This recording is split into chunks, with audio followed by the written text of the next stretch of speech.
العزت کے نام سے ابتدا جو ہم سب کا خالق و مالک ہے، السلام جو نبی آخر الزمان صلی اللہ علیہ وسلم جن کے توسل و تصدق سے اللہ پاک نے ہمیں نور ایمان عطا فرمایا۔ قابل صد احترام احباب گرامی، میں نے قرآن مجید کی سورہ نمبر 106 آپ کے سامنے پڑھی ہے۔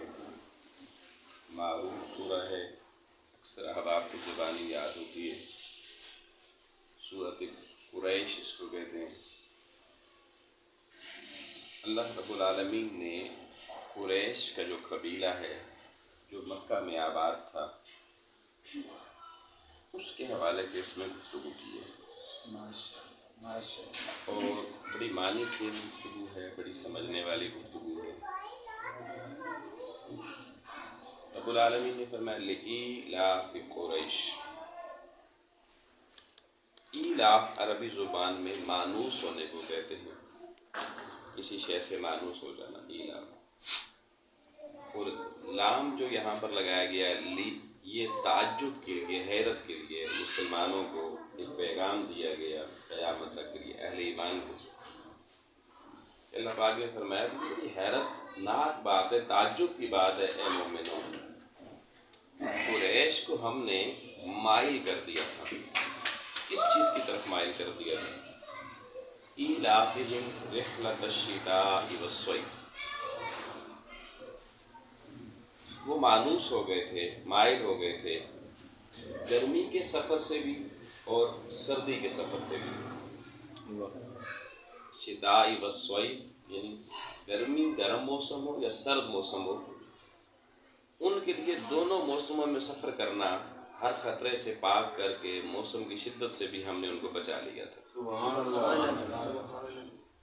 اب یہ کیا بات ہے، موسم کا اثر اس سے محفوظ کیا قریش کو، خطرے سے محفوظ کیا قریش کو، اور ان کو ممانست ملی، وہ اس ماحول کے عادی ہو گئے جو ماحول باقیوں کے لیے نہیں تھا۔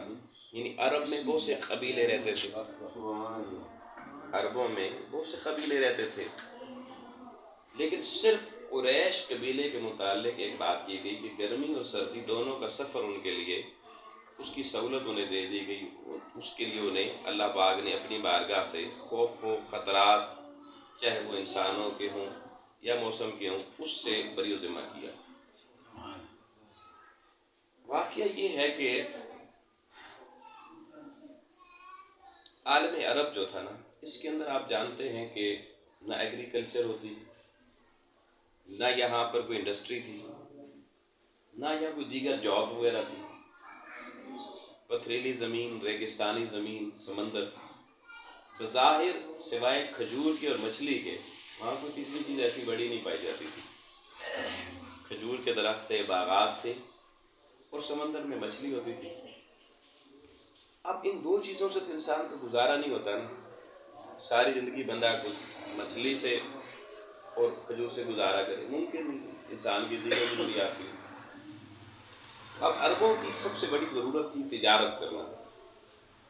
وہ دنیا کی تجارتی منڈیوں میں جائیں، یہاں کی کھجوریں، مچھلیاں لے جائیں، وہاں پہ سیل کریں، اور وہاں سے باقی سودا سامان اپنی ضرورت کا خرید کے لے آئیں اور اپنی منڈیوں میں سیل کر کے لوگوں تک پہنچائیں۔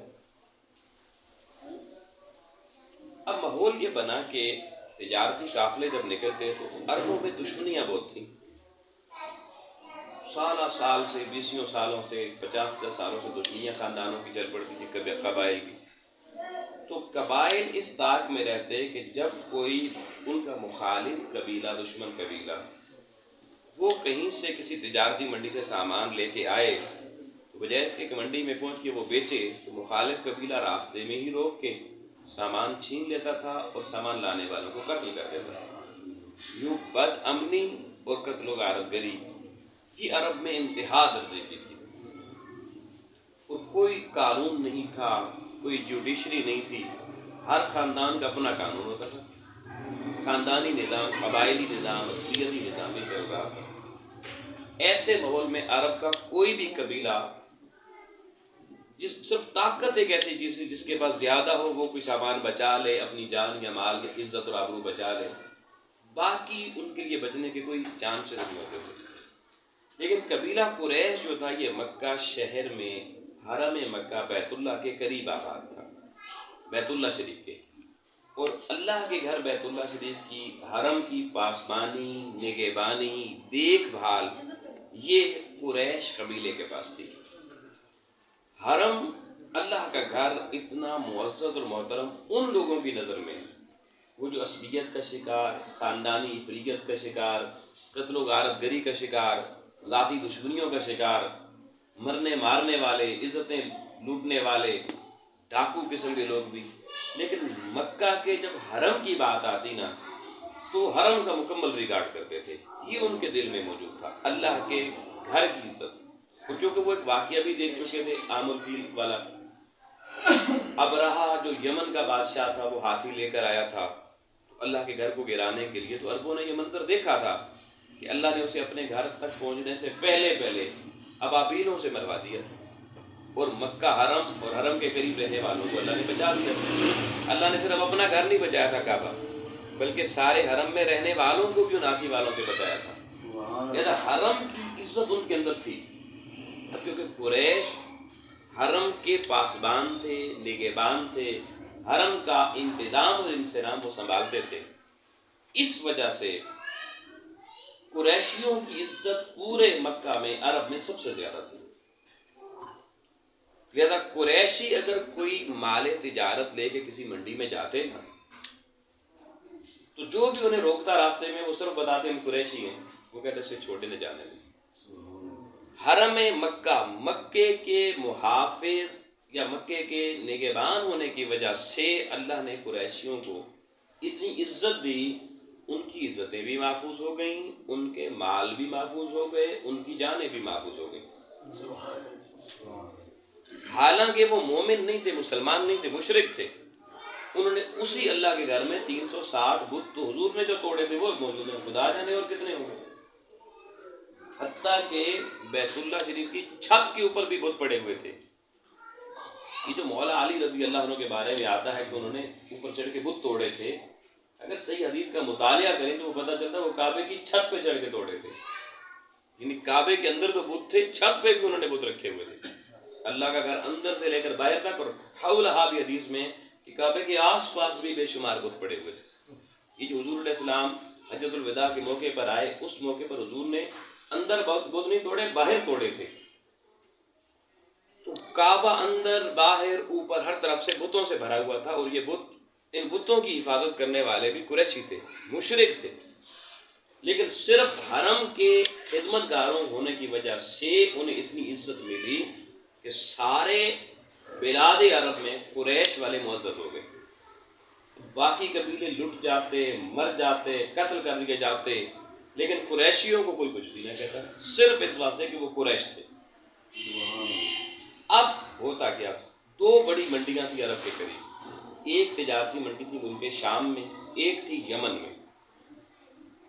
اب شام کے ملک میں گرمی زیادہ نہیں پڑتی کیونکہ وہ سر سبز ہے، ہریالی ہے، باغات ہیں، کھیت کھلیان ہیں، شام بڑا خوبصورت ملک ہے۔ اب عرب لوگ جو قریشی تھے یہ کیا کرتے، یہ جب عرب میں گرمی پڑتی تو یہاں سے ادھر کا سامان لے کے یہ چلے جاتے شام کی منڈی میں، اور وہاں آرام سے گھوم پھر کے جناب وہاں اپنا سامان سودا بیچتے، اور پھر وہاں سے ساز و سامان خرید کے واپس عرب میں آ جاتے، مکہ میں آ جاتے، حجاز میں آ جاتے۔ اب جب سردی کا موسم آتا تو شام میں سردی بہت زیادہ پڑتی ہے، شدید سردی پڑتی ہے، تو یہ کیا کرتے، اب مکہ سے سودا خریدتے اور یہ یمن کی منڈی میں چلے جاتے کہ یمن گرمیوں میں بہت گرم ہوتا ہے، تو سردیوں میں بھی وہاں موسم بہت اچھا ہوتا ہے اس منڈی کا۔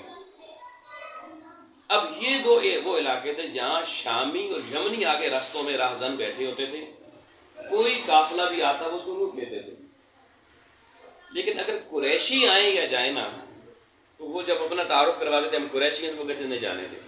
تو عرب میں یعنی جو حجاز مقدس کی زمین تھی، ان کے لیے تجارت کا سورس صرف اور صرف ایک قبیلہ رہ گیا تھا، وہ قبیلہ قریش کا۔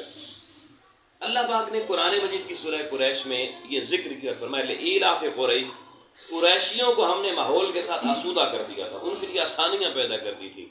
ایلافہم رحلۃ الشتاء والصیف، کہ گرمی ہو تب بھی ان کی تجارت چلتی رہتی تھی، سردی ہو تب بھی ان کی تجارت بند نہیں ہوتی تھی۔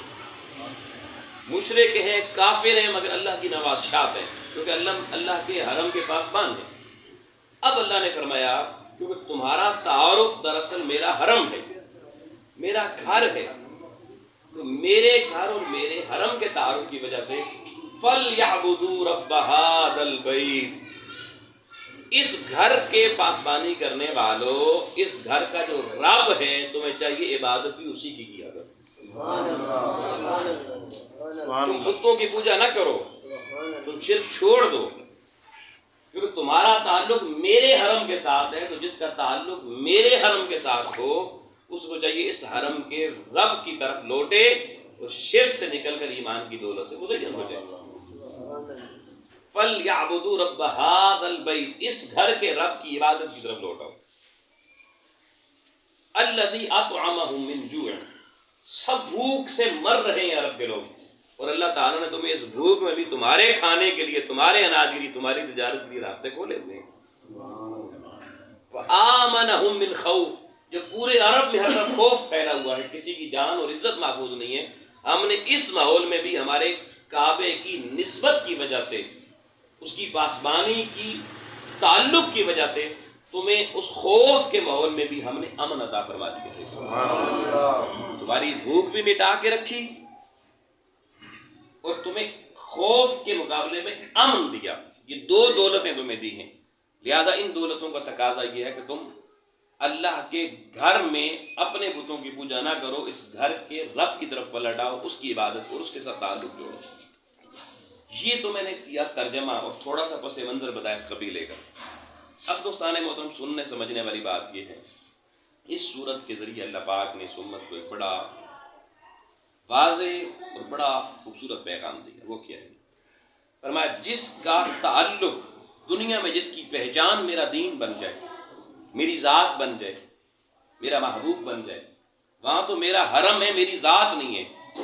پہچان قریشیوں کی میرا حرم، میرا کعبہ ہے، میری ذات نہیں ہے، لیکن اس کے باوجود میں ان کا اتنا حیا کرتا ہوں کہ کفر اور شرک کے باوجود بھی انہیں میں نے امن بھی دیا، انہیں میں نے ہر طرح کا کاروبار بھی دیا، دولت بھی دی۔